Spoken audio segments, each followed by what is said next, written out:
Since the very beginning of her career, Britney Spears was placed under a harsh spotlight that often made exploitation look like entertainment.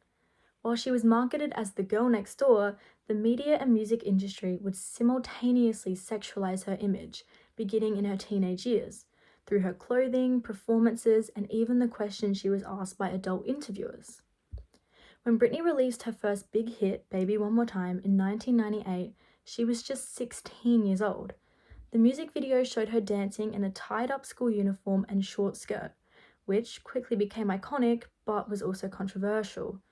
What many saw as just a catchy pop debut was in reality an underage girl being presented through a sexualized lens, one that she didn't choose for herself.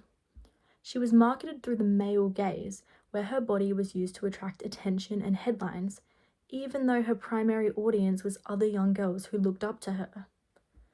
This contrast highlights how the industry profited from both her innocence and her objectification.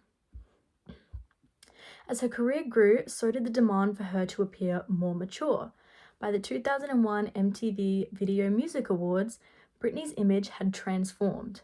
Her performance of I'm a Slave for You, where she danced with a live snake while wearing a revealing outfit, was meant to mark her adult era. This showed how quickly she was pushed into an overly sexualized image, one that left little room for her to control the way she was seen. Perhaps one of the most uncomfortable parts of Britney's early fame was how the media treated her during interviews. On several accounts, adult male journalists would repeatedly ask her inappropriate questions about her body, virginity, and relationships. The kind of questions no teenage girl should ever have to answer, especially on camera. In one press conference, an interviewer asked, "Have there been any changes on that front?" referring to her virginity. Britney paused, smiled politely, and said, "That's a personal question." She later explained in her memoir, The Woman in Me, about how the media constantly obsessed over her sexuality. She wrote, "Why did my managers work so hard to claim I was some kind of young girl virgin, even into my 20s? Whose business was it if I'd had sex or not?" She also recalled how TV hosts would make strange comments about her breast and compared how males in the industry were often asked serious questions about music or fame, while she would get interrogated about her body and love life. But Britney's image wasn't solely constructed by the media. Her management also played a significant role in shaping it.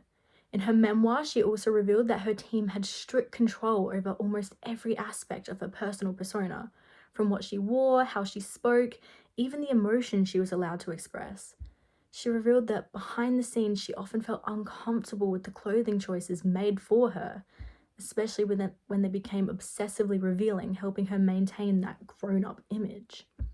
Her skin-tight red latex catsuit in Oops, I Did It Again became one of her most recognizable looks, but again, another example of how her freshly 18-year-old body was used to sell an image created by adults.